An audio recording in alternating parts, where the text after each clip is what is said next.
first we're gonna talk about the movie itself. Hmm. So you said before the movie that it's a dark comedy. Yes.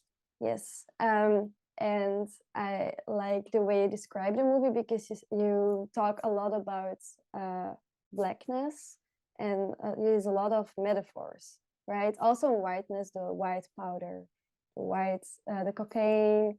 And I remember that for blackness, you also talked about the mask, the power Yes. cuts, many metaphors. Yeah. So can you elaborate a bit on that? Because I found it very interesting. So when we are looking at, I think a lot of the metaphors also start flowing automatically, Yeah. um, and they have themselves. I think it has a lot to do with making movies on their own. Like when you're trying to tell stories, I think there's a certain magical element to being able to tell stories where I think if you are trying to be honest to a subject, Mm-hmm. a lot of the metaphors and a lot of the magic starts happening on its own. So I couldn't have found better metaphors in that way, where for example, the skin whitening, uh, metaphor, and also the whole thing of the power cuts. They lend themselves to very important parts of Mm. our culture, our modern day culture. And they're also very modern metaphors in the sense that, they're urban. They're very urban. Most of our metaphors usually have to do with very age-old systems. Yeah. They have, like, if we look at all the idioms and all our sayings in our culture, they usually go back hundreds of years. But I also felt like using a very urban language for the entire film, Mm. and I feel that there's a lot of magic in urban lifestyle as well, you know.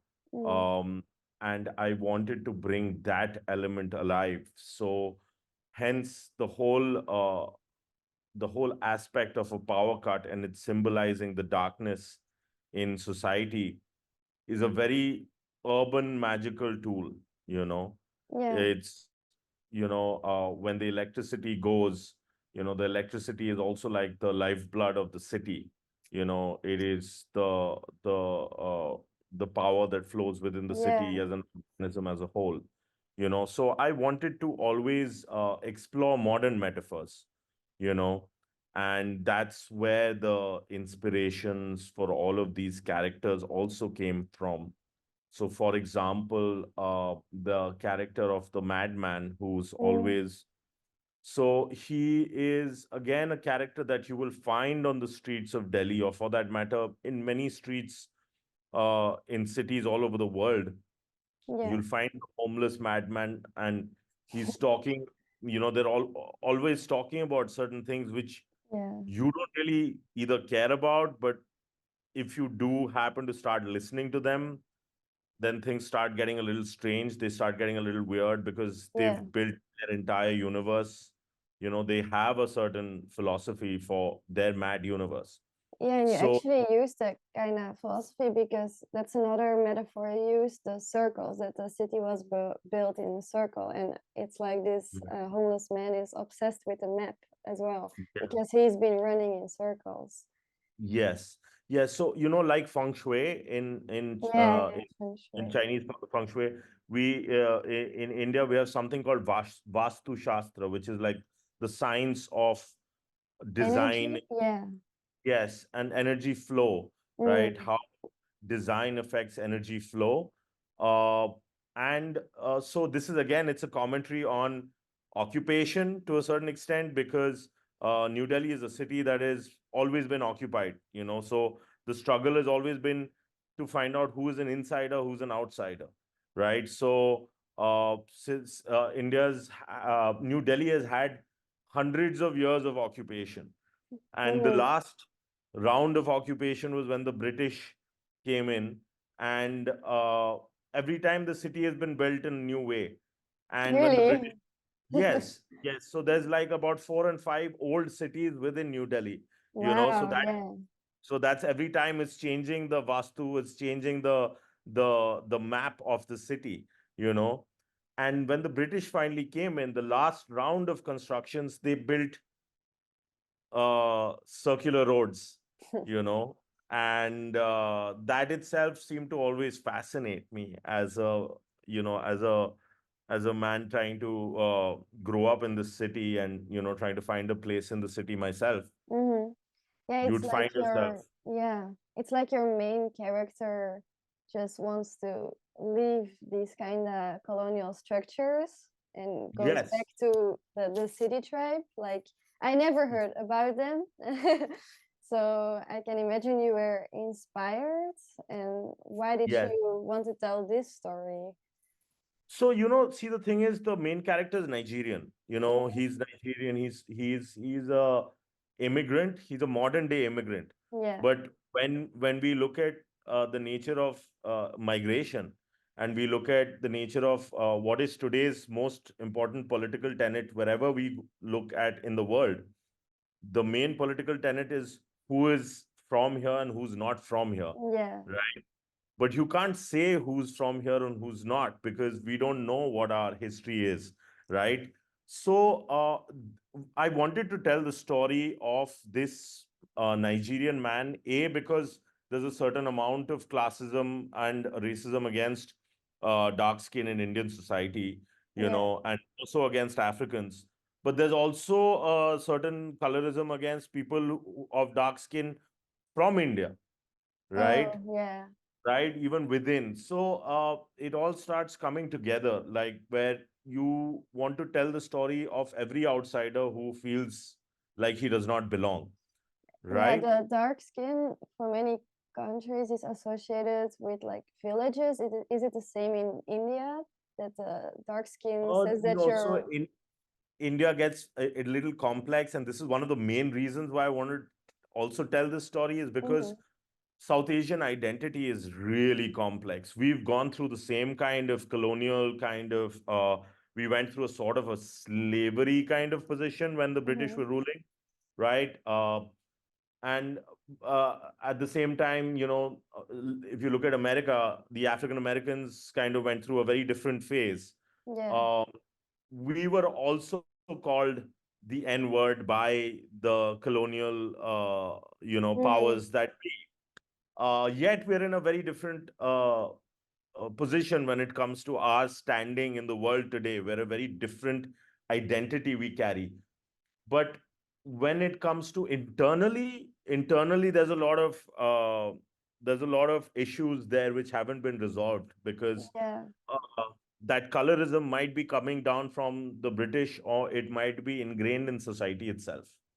Yeah. Because a lot of certain parts of India, people are darker skinned. In certain parts, people are lighter skinned.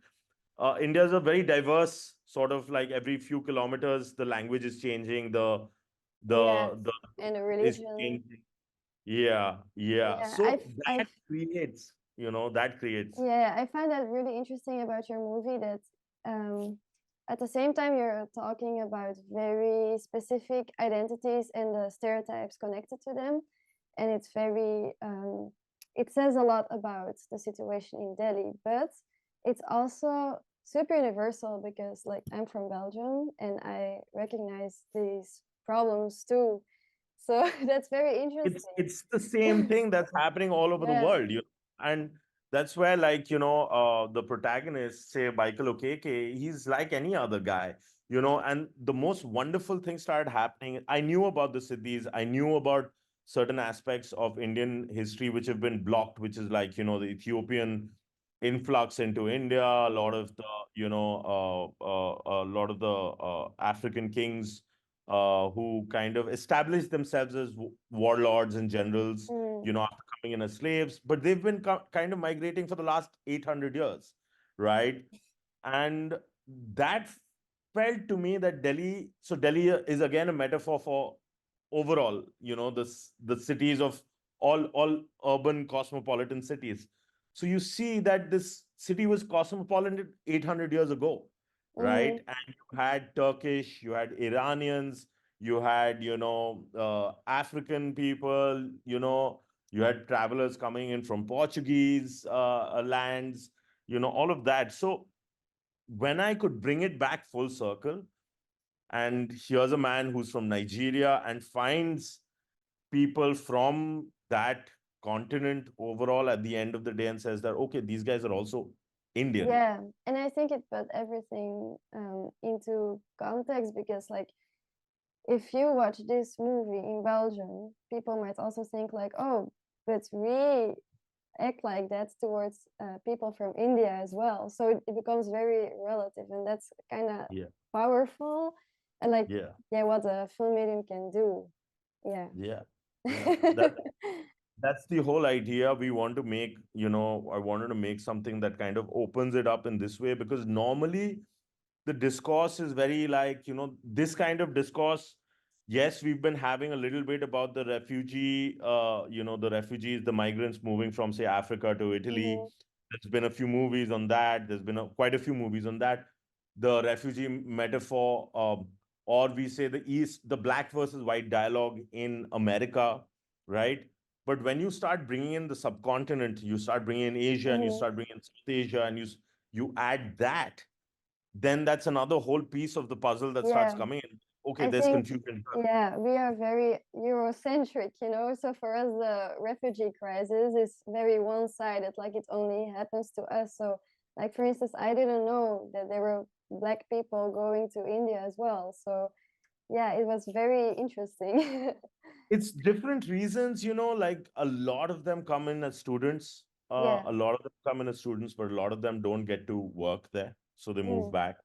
A lot of them stay on, but it's a significant population, And what about cannibalism? It was based on a true urban problem? legend. Yeah, or a legend? Yeah, there's an urban legend here in Really? Delhi. Okay. In fact, so that's part of the whole. So this is another thing that I wanted to address, which is like the politics of food, right? And it's less prevalent or in its current form. So you would say the activism around food or the politics of food happens around, say, veganism to a certain extent in the West, right? Yeah. That's probably the most radical kind of, food activism going on. But if you're looking at, say, again, India, there's a lot of politics around vegetarian and non-vegetarian, because it has to do with faith, it has to do with religion, it has to do caste. For example, what a Hindu will eat, a Christian may eat many more foods. A Muslim might eat something else. But again, there's a projection of what a person eats, right? Like, for example, there's that whole thing about racism with food with Southeast Asians, right? Oh my God, the food smells. Oh my God, they're eating this, they eat that, right? So that's another common trait. So this kind of took its shape in, very interestingly, in Delhi, in a couple of urban legends which started going around. A lot of people, even my film crew, I heard people talking the same thing. They started telling me the same thing. Oh, you don't really know. They do eat human beings. So that is a projection of the kind of fear, the xenophobia, the racism, and there are people who vouch for it even till date. So we actually use these real stories, but we wanted to, that's part of the reason why we wanted to do a comedy, because we also wanted to show that this is not serious. And what do you think was challenging about making this movie? What were the challenges on the road? Like, and also maybe the taboos you had to face while making the movie. So one of the biggest challenges is also right now, like what I'm trying to figure out is how to get this to the mainstream in India, because India is a very developed Bollywood market and all of that. And hence I wanted to make it very entertaining. So the average man can watch it. Yeah. The average person should not be alienated by it and say that, oh my God, this is too intellectual for me. It should come in a way that, oh yeah, this is a funny movie. Oh, let me watch it. And then when you watch the funny movie, you realize that, okay, there's certain things that it's saying that I need to be serious about. So that's a very big challenge. Number two is obviously working with a cast of of actors that are, it's kind of stitching the two languages together. Mm-hmm. That is very complex because Samuel does not speak in Hindi. He Yeah. doesn't understand Hindi. So crafting the dialogue as to how people usually communicate in situations like this, right, where there's a lack of understanding, getting that through, making sure that is very easy to understand, that was a very big challenge, you know. And these are the main things actually. And also, of course, like a lot of people, when they told me, when they asked me, is like, what are you making a film on? And I said, ki, India is a very hero driven kind of industry, like, who are the stars, right? So a lot of the times I used to say that my lead is an African guy that you've probably never heard of. They were like, what? Yeah. Why are you wasting so much money doing this? Yeah, what do you hope to achieve with your movie? Because that's like maybe another question, but I was wondering, do you think it is a story of hope? Because, it's a comedy and most comedies are also a tragedy. So what is like the end message for your audience? What do you hope to achieve? And is it a hopeful message? I don't think there's an end message. I think there's an end question.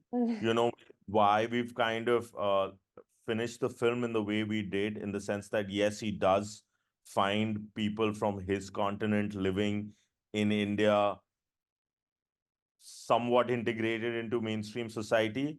But Mm-hmm. at the same time, it is also a double-edged kind of a question as to where do we really belong. Mm-hmm. And I think uh, movies as such can't give you answers, and when you like want to start answering, you start becoming too probably a little too confident, a little too presumptuous of your Yeah. power, right? And I think the best thing you can do is ask that question, and if that Yeah. question is well asked, if it does that, then I think that, so to be able to stir some dialogue around it would probably be the most uh would probably be a good place to start. Mm-hmm. So yeah, in generally speaking, it's a funny movie, but the ending can also be very dark or maybe Yeah, giving up. it's not a, Yeah. yeah, it's not, because you can't end these on, I, I've given it as positive a note as possible by saying he gets out of being lynched. That's a Yeah. positive in its own. Also, contemporary society, I think overall is dark. I don't think overall I think comedy is a very straight up reaction to that darkness, Mm-hmm. especially black comedy is your natural instinct to that, right? Mm-hmm. So I don't think that pitching very positive rosy pictures are of any they don't make sense. So Yeah. having that little bit of a balance is basically where uh, the maximum we can do, Yeah. without making Yeah. it too depressing. But yeah, you for know, me, it felt like there was no answer within the current society. So the there only is none. option was to escape.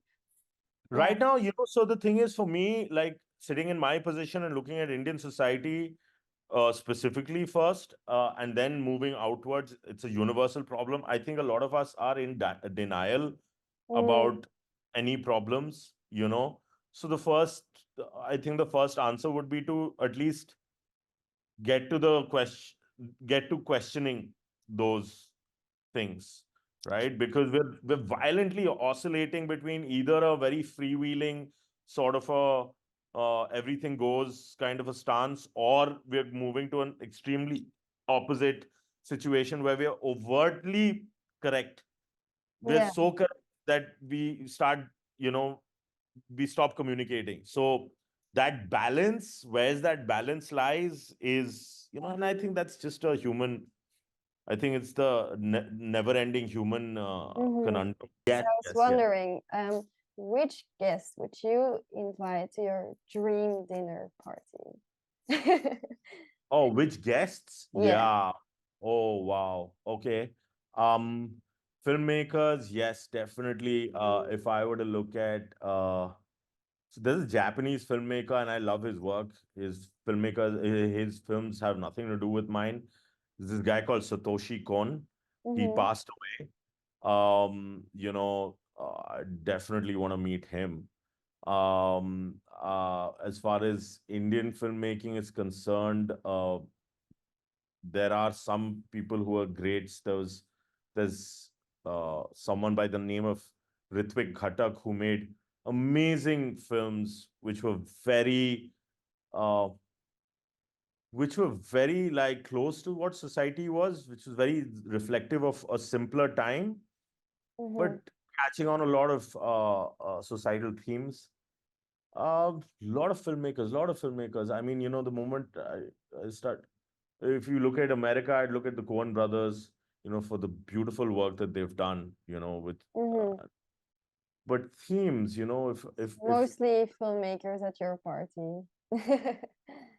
yeah, these kind of filmmakers I would love at my party. I would really, oh, yeah, um, yeah, I mean, I have idols from each and every country. So, like, at one point of time when I was watching more commercial French cinema, I was looking at like Luc Besson, all of that. I was looking at the people who, like, the guy who made Gaspar Noé, all of those kind of guys, the more modern filmmakers, Mhm. right?